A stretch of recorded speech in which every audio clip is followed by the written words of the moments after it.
I would assume that it is a known fact that professional coaches like me are very passionate individuals. Throughout my career, I had a chance to coach males and females, professional and amateurs, but one of the things that all these people had in common was the uncanny ability to focus and desire winning.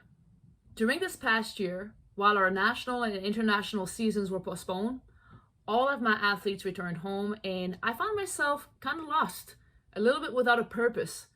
After all, I had been coaching for over 20 years. In the middle of the summer, I was introduced to a young athlete that had a lot of potential. She had above average intelligence, above average skills, and above average physical capability.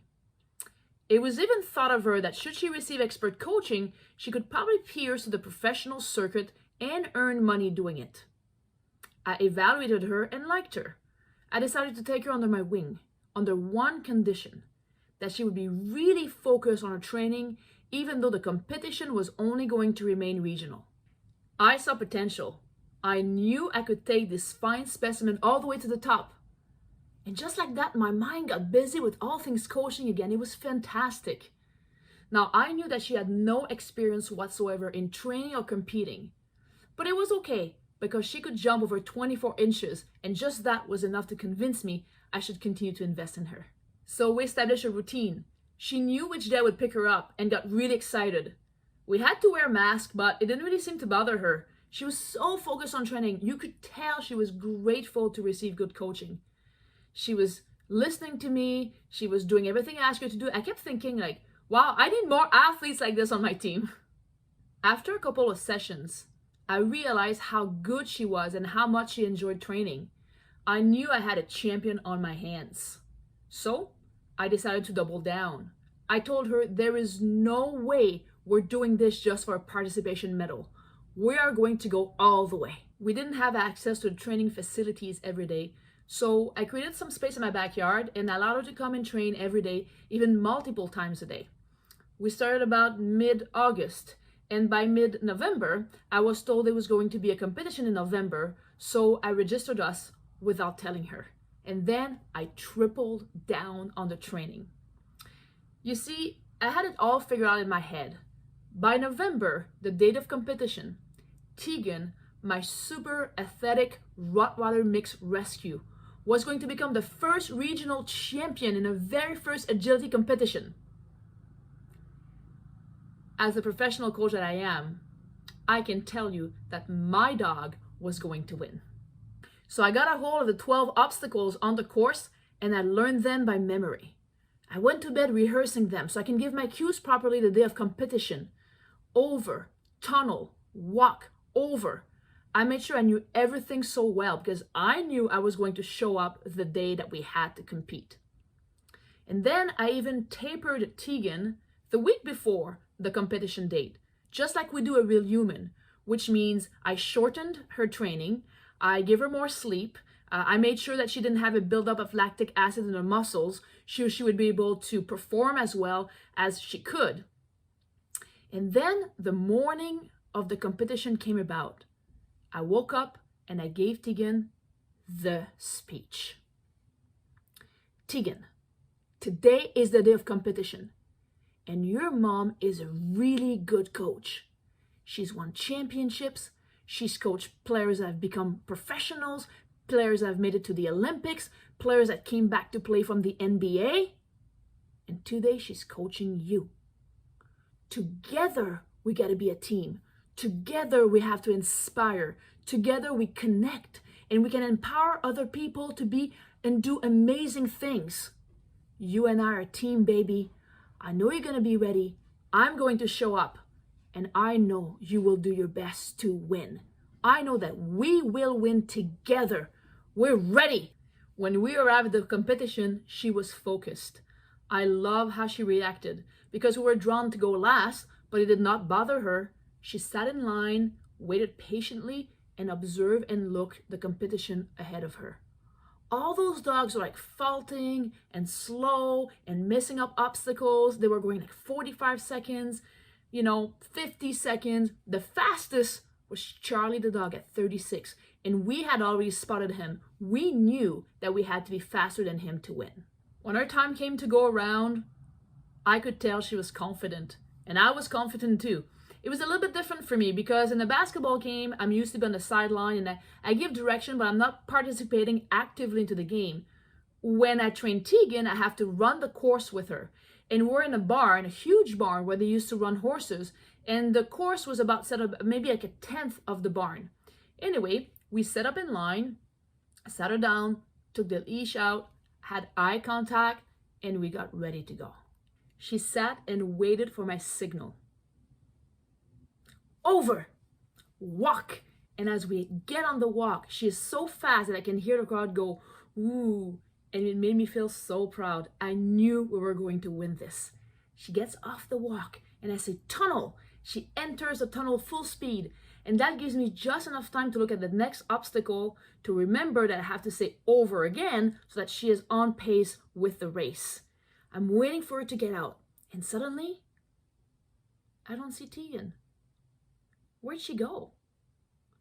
And then I hear the crowd laugh. As I turn, I see Tegan exiting the tunnel from where she had entered. That's the wrong way. And next thing you know, she is running freely, so fast, all over the barn in the fresh dirt. In a split second, this above average intelligent athlete had realized, what would be more fun? To continue to race with my mom and my coach, or to go and have fun in the fresh dirt? Tegan, in a split second, had decided to turn around in the tunnel. I had never seen her do so fast zoomies. And for those of you that don't know what a zoomie is, this is when the dogs are going super fast in a circle with no hope to ever catch them. And the clock is ticking. But I knew that if I could catch her, we could still finish on time. I knew she could do the whole course in less than 25 seconds. That's how fast she is. So I went after her. And thankfully, I caught her. And we finished the course, no problem, in 5 minutes and 25 seconds. We finished last.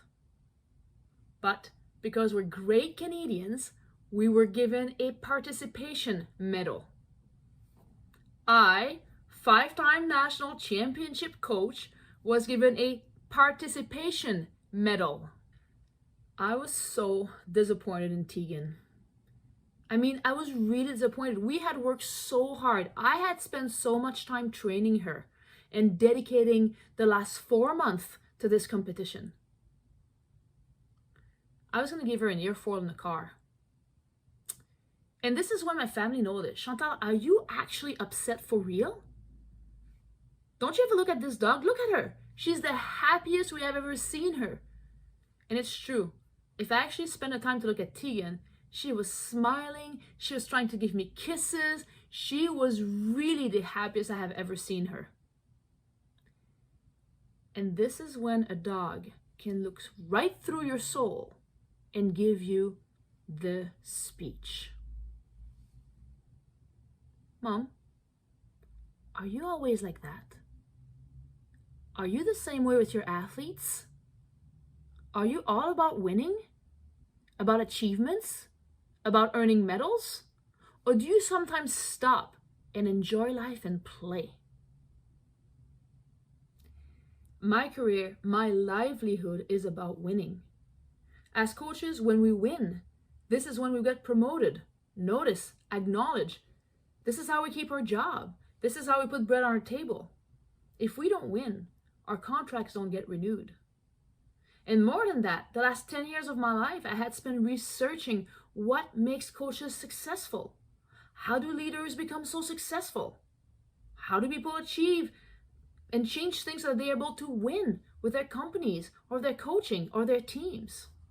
And this is contrary to the research of Brené Brown that demonstrates that to feel whole, complete, a sense of purpose in life, happiness, it must include play. You see, I spent 10 years of my life researching how to become successful. Brené Brown spent her entire career researching how to feel happy. It's something she calls being wholehearted. Wholehearted living is about engaging life from a place of worthiness. In her book, Daring Greatly, Brene explains that cultivating the courage, compassion, and connection to wake up in the morning and think, no matter what gets done or how much is left undone, no matter what I achieve or not, I am enough. No matter what I achieve or not, I am enough. I didn't like Brene very much because she was challenging me to rethink my entire way of living. It's like if I just bought Tegan from her. But the message was powerful. When I work, do I experience joy? Do I ever take time to play in my life? Do I feel guilty when I rest? Or do I feel okay? When my players play for me, do they experience joy or only pressure? I have also found inspiration from another woman named Farah Alibay, who did something outstanding in her life.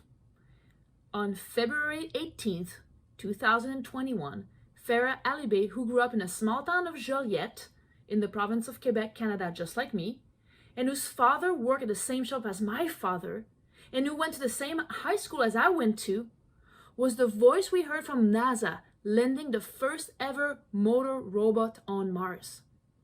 I watched it live, and though I did not know anything about Farah and assumed she was an American, I was extremely inspired to hear a female voice leading the landing on Mars, arguably the most daunting task for NASA in current human history. Yet about 1 year prior, on January 1st, 2020, Farah had written a post on her upcoming New Year's resolution, and I read, "A few months ago, I realized I was exhausted and straight up miserable. Waking up in the morning had become an impossible task. I was feeling cynicism towards my work, and making or keeping social engagements was overwhelming. I felt pressure to excel in all parts of my life, but realized that in the process of pushing myself so hard, I'd lost track of what actually brought me happiness. I haven't found a solution yet, but spending time outdoors and forgiving myself when I'm not able to give a task 100% are helping. The 2020s will be a great decade, and if it's a little slower, and with a few detours and new direction along the way, that's okay too." What a daunting post to write. Here's a professional woman who, instead of fearing losing her job, or being demoted, or being judged, decided to rethink her priorities and put her health first. Farah Alibay pulled a Tegan in the middle of the tunnel. She stopped, turned around, and decided to play. She dared rethink her priorities. Choosing health over work, happiness over reward, peace over busyness, or balance over success is not a way of doing that is really valued in our society. This is not something that society promotes at all if we want to please our boss, go up the ranks, or make it big in life. But today, alongside Brené Brown and Farah Alibay, I want to challenge all of us. I want to challenge all of us to rethink our priorities. Should we not spend more time with our relationships, more time laughing, more time resting, more time prioritizing our health? Let's stop wearing busyness as a badge of honor. Here is what 4 successful women have to say. Brené Brown. Brené suggests to create a playlist into your life. For example, she now schedules playtime in her calendar with her family. When they go on vacation, they realize that they did not like sightseeing all that much, but what made them happy was to play cards with family. So they now schedule playtime of playing cards during their vacation. By the way, my playlist now includes Zoomies with Tegan. Farah Alibay. She says, cut yourself some slack. We're so hard on ourselves all the time as human beings. Forgive yourself. If you can't give 100% all the time, it's normal. You can still be successful. And what about me? Well, I learned to laugh at myself. This is a picture of me going to a playoff game where somebody had made a life-size cutout of myself. And instead of being embarrassed, I decided to laugh at it. I went to meet with this gentleman and we had a great time. We didn't win the game, but I laughed a lot. Basically, I decided to just simply do more of what makes me happy. And finally, Tegan. Well, if you remember anything about today, this is the lesson to remember. Tegan had a second and thought about it. And yes, in the middle of the tunnel, when nobody saw her, when everything was just her and herself thinking, in a split second, she turned around and dared run free. You may argue that Tegan has not been successful with her participation medal. However, I will challenge that. Tegan did not teach me about success the way society does. Tegan taught me about personal fulfillment. Tegan taught me to relax, to enjoy life, to laugh a little. She emphasized that together we can celebrate relationships and connection, that together we can inspire each other and empower for change. As a group of Rotarians, together we can eradicate polio. Together we are powerful. In the end, if you remember anything about today, remember Tegan sitting on the podium with her participation medal and her most wholehearted smile. And remember that you too, you have the choice to turn around in the middle of any tunnel. Thank you.